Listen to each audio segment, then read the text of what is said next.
Hello everyone, my name is Bygl and welcome back to another episode here from Create Above and Beyond. How are you guys doing? I hope you're having a wonderful day today. I'm just noticing that the skeleton in the back, it's kind of giving me a little bit of anxiety.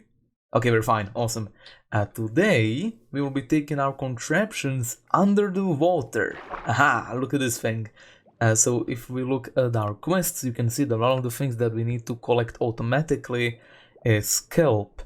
We could do that spinny design that we did with our tree farm last episode, that's over there, but I think I want to try some different variants of these kinds of farms. So what we're going to be doing today is we're going to be playing with mechanical pistons. So the way this works is actually really simple. Basically you have a mechanical piston and then you have extension poles behind it, and depending on how many extension poles you put behind it, that's how far this piston will be able to travel forward. So basically if you have like 20 poles, it can go 20 blocks that way, push 20 blocks that way. You know what I mean. You know exactly what I mean. Just to demonstrate, just in case, we can spin this. The mechanical harvesters at the... Oops, well, I didn't mean to do that. The mechanical harvesters at the top can harvest the kelp.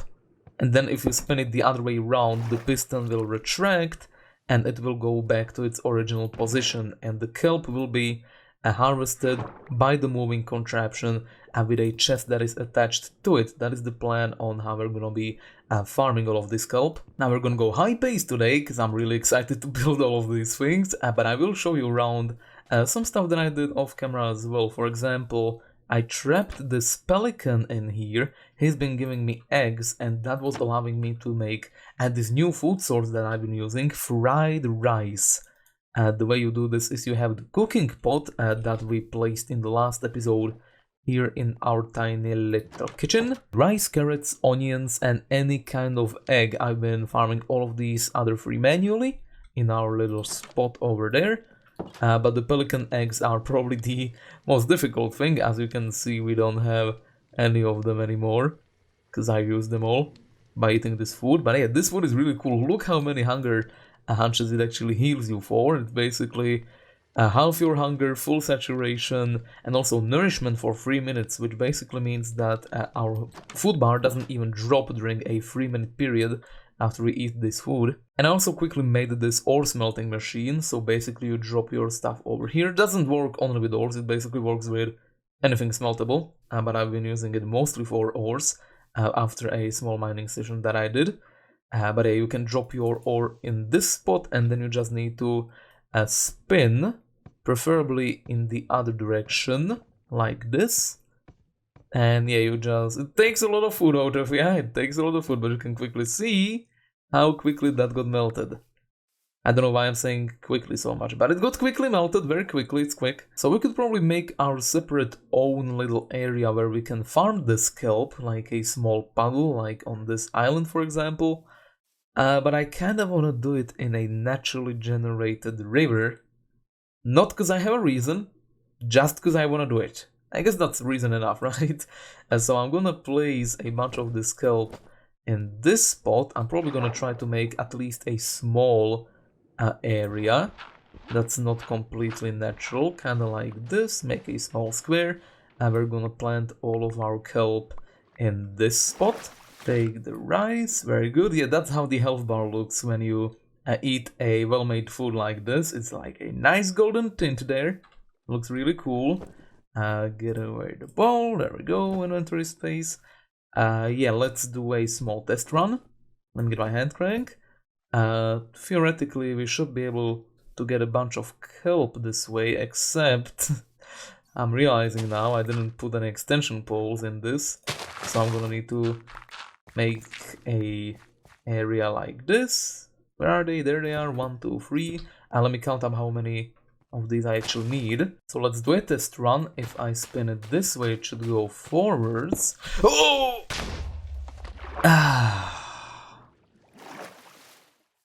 Goodness sake. Creepers, man. They always get you when you least expect, don't they? Okay, did it blow up something? It didn't blow up anything, actually. That's pretty good. I guess I'm just gonna fill this in. It seems to have worked though, so that's nice. Oh, there's more! This is like the third one. Jesus. Is there like a dark spot? Oh yeah, this isn't... I'm realizing now, this isn't 1.18, so you need to have light level above 7 to actually prevent stuff from spawning. I guess I'm just gonna spawn proof stuff as I go then. Indeed, stuff got collected, now we just need to figure out a way where this goes back and forth automatically, because we need to actually reverse at the way this thing works, because I'm spinning it the way I was spinning it before. It doesn't go back, it needs this way to be spun. And if you'll excuse my poor English, I actually might have a way to do this. So, these redstone contacts, they subject power whenever they face each other, which is really cool. The more cool thing, however, is that it actually works with moving contraptions like this Ponder system is showing us right now, which means that if we have a redstone contact in our machine and one over here where the machine stops, and then we kind of make like a... Oh, I forgot how they're called right now. Are they the monostable circuits? It might be the monostable circuit, I'm not sure. Basically a machine that changes like on or off when it gets a single input. So here's a cool thing that we could use. We could use a powered toggle hatch, which works like this. Basically it gains a signal and then it stays on, doesn't matter how long that signal was, until it gets another signal, after which it powers off again. Thing is, this is how you make it. Where is it? This is the one. You need a circuit assembly, which you get from this kind of stuff. This circuit plate, pretty simple to get. You just need to smelt smooth stone, easy enough. But what's the other thing? This red alloy wire. You need red alloy ingots, for which you need to compact them using copper and redstone. Which actually isn't expensive at all, it's just quite a long process, so we might have to automate making those sometime. Switch the depot for the basin, there we go. And now we're gonna throw in our copper and our redstone. We haven't done any basin stuff yet, so that's exciting. And we need 1, 2, 3, 4, 1, 2, 3, 4, 1, 2, 3, 4. Circuit plates, red alloy wires, and now we combine these things. Circuit assemblies. And stone cut them into... Oh, ho, ho, ho, ho, ho, ho, ho, ho. There's a few more things than I would expect. Oh my goodness. I can go so crazy with this. And cell, buffer gate, bus converter. I'm gonna tell you guys, I'm not really that good at like this stuff, but I know the potential of it. Not gate, rain sensor. Oh, pulse former, OR gate, null cell, randomizer, oh, ho, ho, ho. Repeater, that's probably the least exciting one so far, segment display gate, sequencer, RS latch, data cell, state cell, synchronizer, no idea what that could do, timer. Oh, I guess I could just do that. That's kind of boring. Okay, it's on. And it's off. And it's on. And now it's gonna be off. Okay, awesome. This is gonna work. Now I just need to power a clutch with it, which reverses the rotational power, and we should be good to go. This has to be easily the most ugly redstone contraption I have ever built. But it should work. Yeah, I just need to click this up and reverse it. Oh, I don't know what's happening. So the clutch isn't... Oh, the clutch isn't the right thing, actually. That's the thing that prevents power going through, right? The gear shift, of course, not the clutch. How do I make the gear shift? Which one is it? They look the freaking same, they just have the line in a different way.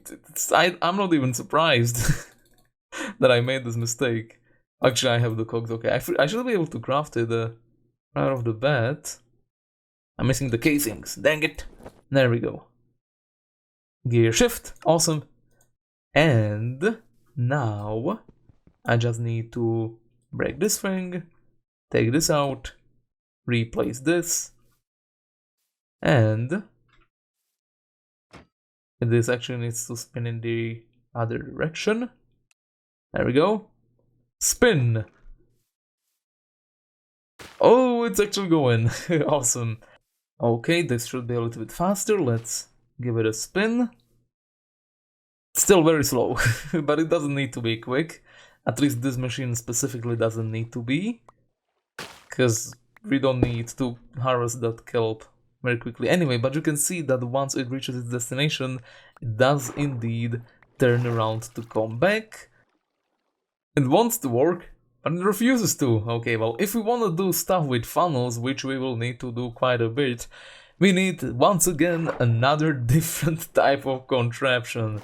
Also, this thing is done. This is how much sand and clay it collected, which is another thing that we need to do, but we don't have time right now because we're doing different stuff. What we need to get is something called a Arboreal Extractor from Thermal series.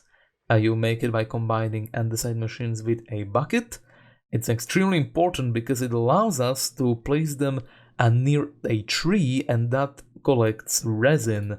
And you can compact resin into rubber, and you can smelt the rubber into cured rubber, which is very important because it's the main ingredient for making mechanical belts. Usually you make these out of dried kelp in Vanilla Create, but in this modpack they changed it to cured rubber, which means that we just have to do arboreal extractors. So a nice thing about these extractors is that they work in a very similar fashion to the strainer, where they don't actually need any type of kinetic energy.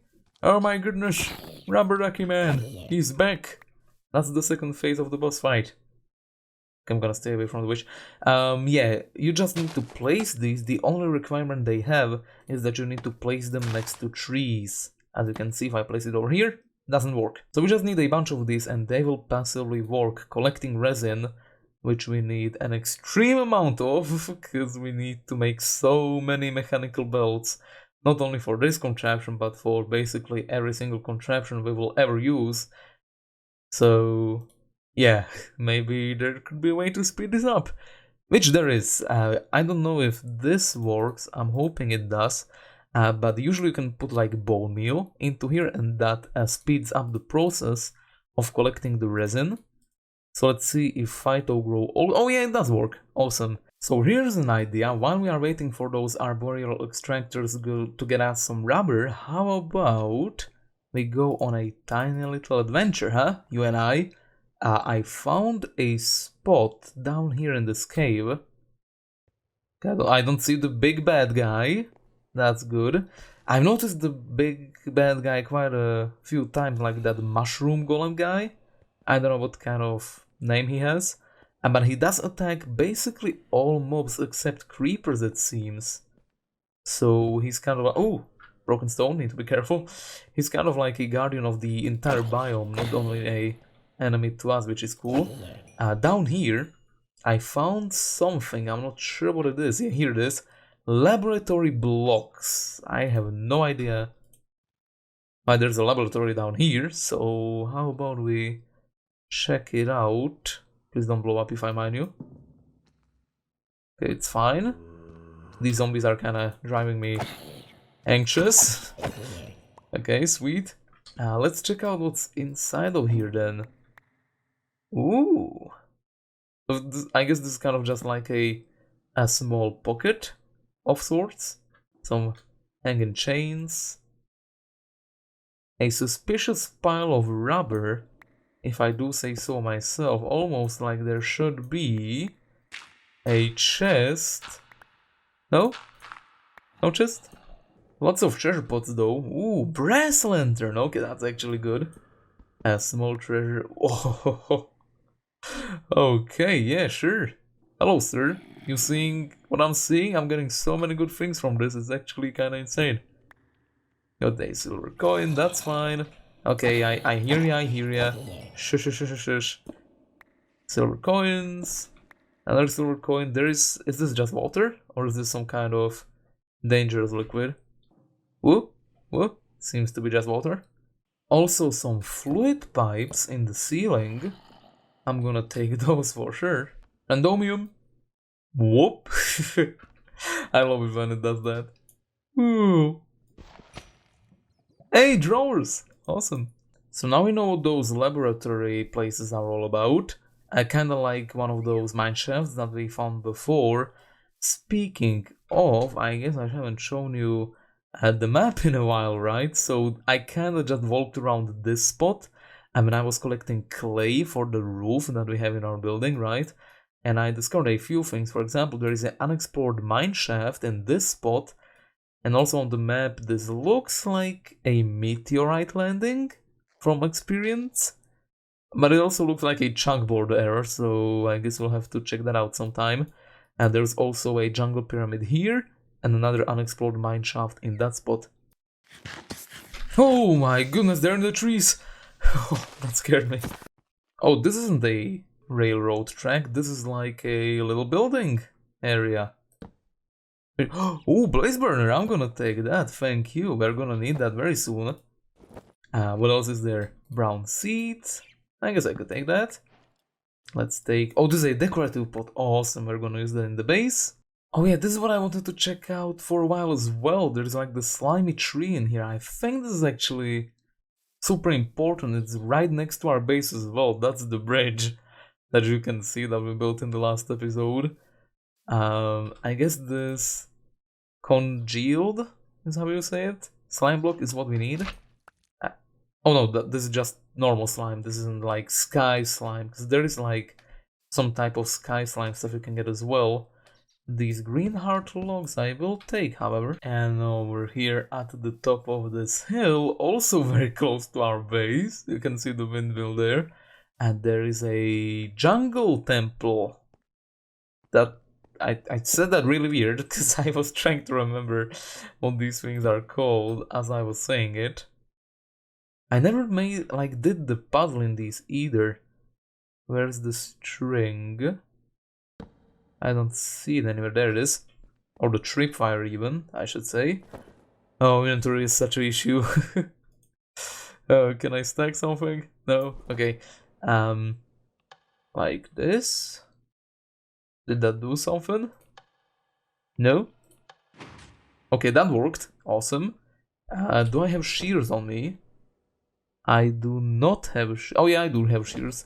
If you use shears on tripwires, it doesn't set them off as you break them. Aha! Awesome. I don't see any other ones. And I could like just run through this and I'll be fine. I'm completely aware of that, but I kind of wanted to immerse myself for once. Okay. More tripwire here. And in the chest, blue bomb.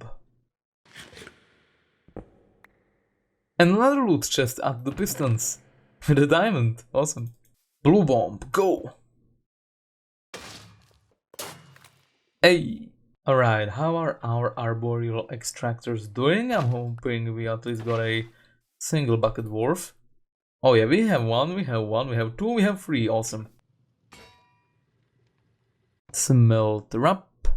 Mechanical bolts. It's not pretty, this thing, but I mean, it is collecting the kelp at a reasonably good pace, so yeah, I'd call it a success for the time being. Obviously, we're gonna build like a cool building on this spot, which is gonna house all of this machinery, but first we need to figure out... Creeper just entered like my base, or entered out of it, exited, that's the word I'm looking for. Yeah, obviously we need to figure out like the process of how we want to transport this kind of stuff, where we want to collect it and that kind of dealio, and then we can build something around it once that's done, right?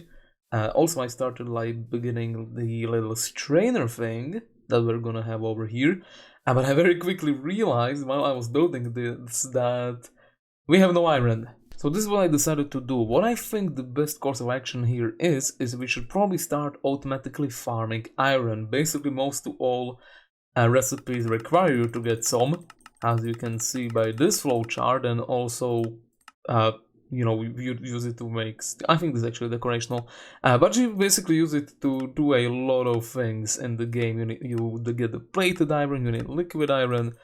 Yeah, it's a very important thing to get an automatic supply of, and I think most other people probably do this episode 1, and I'm only doing this on episode 3, but still, it's better to do this late than never. What we're gonna do is we're gonna make a automatic iron farm by milling gravel. If I can very quickly and luckily find the recipe, you'll be able to very quickly, easily see that you can get gravel from milling cobblestone, and if you wash gravel, there's a small chance that you can get some iron nuggets from that. So I'm wondering if this is gonna work. What if we have a water source in this spot that goes like this? I know this is gonna be like a minimal design. I kinda just wanna see how tiny I can make this thing. Yeah, that could work. And if we get this lava and I put it over here, yeah, that's gonna make a cobblestone on this spot, and I wonder if the mill collects it automatically. Oh, it doesn't. Okay, well, maybe a vertical gearbox in this spot, and then just a cog down here like this, and this should theoretically work. We just need to give it enough power for this to be able to spin. And hey, that actually worked. It looks like the cobblestone generator is just a little bit... Oh no! Never mind, it's actually the same speed, I think. I hope. I don't really want to like change speeds between these two. Yeah, they're right around the same speed, I'd argue. Call me Mimir, smartest man alive, cause look what I came up with. It's probably the most basic thing ever. Nothing special at all here, but there's a few ideas that kind of work. We just have the water wheels powering this little machine. What I am doing here, however, is kind of cool. So this encased fan, we need to have water in front of it so it washes the ores right. But I decided that I want to try and use the same water that creates the cobblestone, or in this instance, this is creating stone actually, so hopefully that's making it just a little bit quicker. But basically, the same water that's creating the stone is also being used by the encased fan to wash the ores that fall down here on the depot. I do want to use something different than this, because this can store just a few items at a time. Like, there's basically no space on the depot whatsoever. But it did already make quite a few iron nuggets, which is really nice. Wait a second, I might have a little idea. So I thought we couldn't use comparators, because we need to go to the nether to get them right. And that, if we have comparators, we can totally make a filter which filters out the iron nuggets. But since the modpack actually has you making circuit assemblies, which you can convert to redstone comparators, we can let's just skip going to the nether, and we can do a filter right away. Okay, the filter is in, looking pretty good. The iron nuggets are in the hopper as they should be, and theoretically, I mean, I don't know why it wouldn't work, so let's just see this as a proof of concept. The gravel gets pushed into the hopper. This thing is creating more gravel, and we don't get iron nuggets from every single piece of it, but already we did get one. So yeah, this is working, and it's gonna work now indefinitely. It's small, it's ugly, it's inefficient, but I made it and I'm proud of it, and it's slowly starting to accumulate the exact thing that we need, which is iron. Honestly, for this just being a few water wheels, an encased fan, and a mill and a drill, this is incredibly efficient, isn't it? Like, this took me like 15 minutes to build. Okay, I'm gonna get this out of the way so I can get down here more easily, but yeah, like this, you could probably I could probably have set this up in like, I don't know, 30 minutes into the game, so yeah, maybe I should have done that. Well, now I know better, right?